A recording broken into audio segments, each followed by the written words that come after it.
uma fala sobre o posicionamento do partido diante das reformas. Vocês já viram o que vai acontecer aqui hoje, né? Tá difícil, né? Chega de batata, né? Então, na verdade, reorganizar o partido é uma coisa muito complicada. Eu tive o prazer, eu militei 35 anos no PMDB.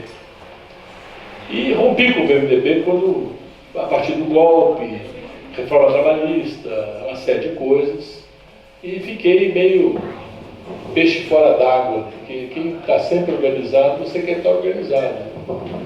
Tem uma militância desde o tempo da juventude do Partido Comunista, então hoje você ressente isso. E eu rompi.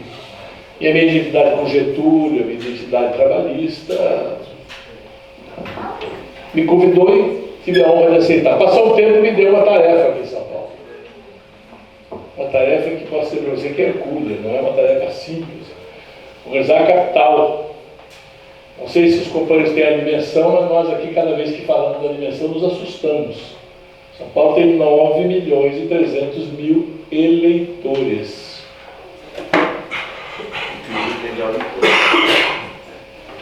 Veja você, Roberto, a eleição de Ciro em 2018 passa por São Paulo, aqui pela capital. Eu não estou dizendo nem o interior, que tem uma tarefa grande, que está aqui meu companheiro, secretário-geral estadual, mas passa por São Paulo. E o Ciro foi muito bem na capital. Então, como é que a gente potencializa isso, né? Então, o que nós estamos fazendo em São Paulo é botar essa juventude, os diversos movimentos em ação. Só isso. Não é verdade? Vamos criando coisas ainda. Tem espaço para trabalhar, vamos trabalhar. E o partido reconhecendo, você veja, foi feita uma reforma nesse auditório aqui. O auditório era muito tímido, você tinha 40, 50 lugares, agora dobrou quase 100 lugares, preparando as coisas. E fizemos aquilo que nós chamamos de coordenadorias regionais aqui dentro da cidade, já 12, você sabe que aqui tem um mantra nosso aqui, o mantra nosso chama-se 12. Depois da coordenadoria terão os zonais, é primeiro organizar as coordenadorias. E aí aparece de tudo, as coordenadorias têm feito, e agora a gente mudou, viu? As coordenadorias não são a coordenadoria 1, Zona Leste, não, é a coordenadoria Getúlio Vargas, coordenadoria Jean Goulart, coordenadoria Darcy Ribeiro, cada coordenadoria vai ter um patrono, que é para, inclusive, começar cada vez mais envolvê-lo. E aí fomos surpreendidos pela coordenadoria lá da Zona Oeste, que a gente não sabe qual vai ser o nome ainda. Leonel Brizola, tá vendo? Lá pela coordenadoria Brizola. A do centro pegou Getúlio Vargas, né? Que ali, né? Aí, a coordenadoria da Brizola fazia suas reuniões todas as quarta-feiras no Bar Tamarineiro. E uma quarta-feira a reunião da direção para organizar o partido, e na outra quarta era um aulão. Ou seja, começamos a ter uma palestra lá, uma conversa. Então todo mundo, daqui a pouco o Ciro bota 600 pessoas naquela rua e fecha aquela rua toda lá. Então todos nós já tivemos a oportunidade de falar lá. As outras começaram a fazer a mesma coisa, ou seja, o melhor lugar para conversar é o botequim. Então começa ali, porque você não tem recurso para alugar um lugar, para organizar. Então você faz dentro de um local e os companheiros têm se organizado dessa forma. Para essa insurreição em nós, que deve aqui ter em São Paulo também. Estão a fama de que São Paulo é antitrabalhista, mas aqui se prova que não. Que existem esses trabalhistas aqui vivos em São Paulo, que vai do Darcy, o Darcy que está voltando ao PDT, né, com essa sua juventude, aos outros grandes quadros que o nosso interlocutor do trabalhismo hoje vive, que é o Ciro, que tem a oportunidade, né, e tem essa missão, né, o Ciro tem a missão de levar a bandeira do trabalhismo e deixar ela viva, e trazer tantos outros companheiros aí nessa luta. Né? E na perspectiva de dizer que realmente os sonhos não envelhecem. O sonho que o Brizola fez lá com mais de 5.000 escolas, governando o Rio Grande do Sul, depois ampliando junto com o Darcy Ribeiro para um projeto que deu certo, que ia emancipar, que começou a emancipar o Rio de Janeiro pela educação e pela cultura. E aqui eu quero trazer a fala de novo da nossa companheira, a professora, doutora, que muito bem aqui falou. A disputa política, ela é um instrumento da disputa cultural. Antes de ter a disputa política, nós temos uma disputa cultural.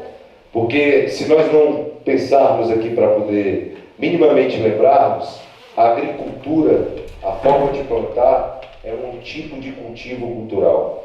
A forma de comer, de se alimentar, é um tipo de cultivo cultural. Os costumes, as religiões, as práticas, são tipos de costumes e cultivos culturais. Então a disputa antes de política, e tendo na política esse instrumento maior, é uma disputa cultural.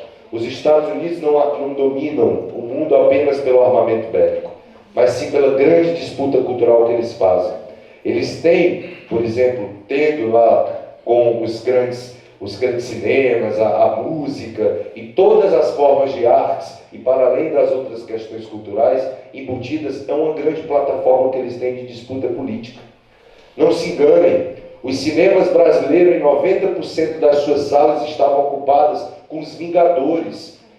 E o Brasil, sendo um dos países que mais emergem na criação de cinema, na questão do cinema, tendo o Bolsonaro hoje atingindo a Ancine. Para quem não sabe, a disputa cultural também é plataforma de disputa econômica. Só no cinema brasileiro, a indústria do cinema brasileiro gerou mais emprego e PIB do que a indústria do cinema farmacêutico. E olha que o sistema farmacêutico é um dos que mais cresce dentro do Brasil. Então, a cultura ela está em todas as plataformas, seja na plataforma da disputa econômica, seja na plataforma da disputa artística, na plataforma das suas mais contemporâneas disputas que temos, mas a principal é na plataforma da disputa política.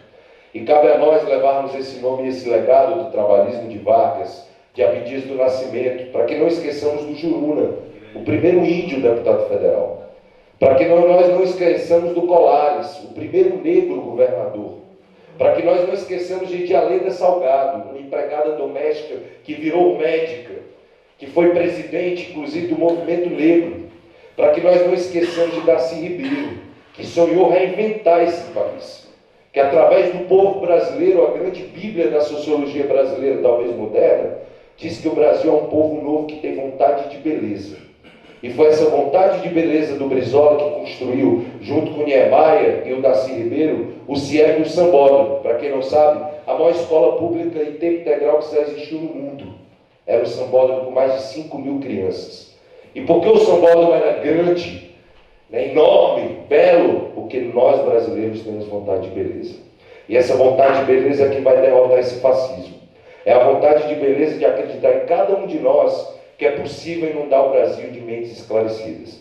Porque o que nos permite lutar contra isso tudo, para além da vontade do belo, para além da nossa formação política, é porque nós temos uma consciência.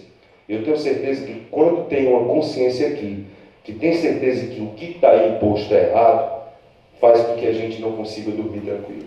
E para que a gente possa dormir tranquilo, a luta me chama, e com certeza, via o movimento cultural, via o PDT, via São Paulo, a gente vai vencer o fascismo em 2022, pela democracia, e saudando, e libertando, e dizendo que é proibido proibir, porque queremos o Brasil livre e o povo brasileiro liberto. Então, está aberto o nosso programa. O brasileiro é muito esperançoso. Então ele acredita que está dando certo. Ele acredita que está dando certo. Enquanto isso a gente vê o resultado que nós estamos chegando, que já foi falado aqui, da Previdência, a gente está vendo o descaso que essa sociedade está sendo tratada. Total descaso. Daqui a pouco a gente vai tropeçar em cadáver e vai dizer que está tudo certo. Daqui a pouco a gente vê as pessoas morrendo de fome, a população de rua de São Paulo aumentou em 67%. E a gente o que mais vê são as pessoas na rua.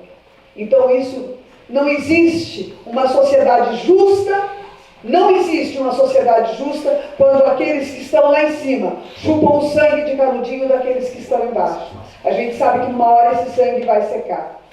Então, eu gostaria de, através do movimento cultural Darcy Ribeiro, contar com todos vocês. E não, quando a gente fala de cultura, não é só a cultura do teatro, da poesia, da música, tudo isso é maravilhoso. mas é a educação de um povo. É a gente trazer à tona, Darcy Ribeiro, é a gente trazer os CIEPs de volta, onde a educação é prioridade. No Rio de Janeiro nós tínhamos os CIEPs. Logo em seguida, aquilo foi destruído, foi desmoronado, porque não tem interesse que a criança seja educada. Não existe interesse que a criança cresça com olhos abertos. Quanto mais cegos, quanto mais ignorantes um povo, mais eles vão permanecer no poder. Então nós temos que, desde cedo, educar essas crianças, estar juntos com ela. E a criança, ela precisa do abraço, da educação e de uma escola em tempo integral. E eu tenho certeza que é esse ideal que nós lutamos. Eu não vou alcançar, mas eu tenho certeza que do lado de lá, o dia que eu estiver do lado de lá, eu vou dizer assim, eu coloquei uma semente. Eu coloquei uma semente. Aquela árvore que ali está, a semente também foi plantada por mim. Então, muitos de nós aqui não vão alcançar, mas não importa. O que importa é que a gente vá construindo, que a gente dê as mãos para a gente subir esse degrau, porque nós não temos as grandes pernas, mas um pouquinho de cada um. Se a gente der a mão para o outro, a gente vai subir degrau a degrau. Vai demorar 5, 6, 10, 20, não sei. Eu sempre tive um sonho muito grande. Eu tenho um diário de viagem, agora nessa viagem da nossa presidente aqui da capital, a Lilian, da MT, e eu acompanhei um pouco dela, da viagem dela. E outro dia também, na reunião da executiva, quando o presidente Lupe falava sobre a viagem dele a Israel, e eu fiquei recordando uma viagem que eu fiz para Israel. E já naquela época eu olhava assim, cheguei em Israel e via aquele país tão pequenininho. E olhava para aquelas crianças, e era um vigor, e era um povo que pegava a criança, colocava dentro do ônibus, e o motorista tinha responsabilidade sobre ela, não era um ônibus escolar, era um ônibus de linha, entendeu? A grandiosidade de você pegar uma criança e colocar dentro de um ônibus de linha, e o motorista ser responsável por ela. Então nós sermos responsáveis por cada um dos brasileiros, por cada um dos brasileirinhos. E eu tenho esse diário, que eu questiono assim, meu Deus, a gente tem um país tão grande.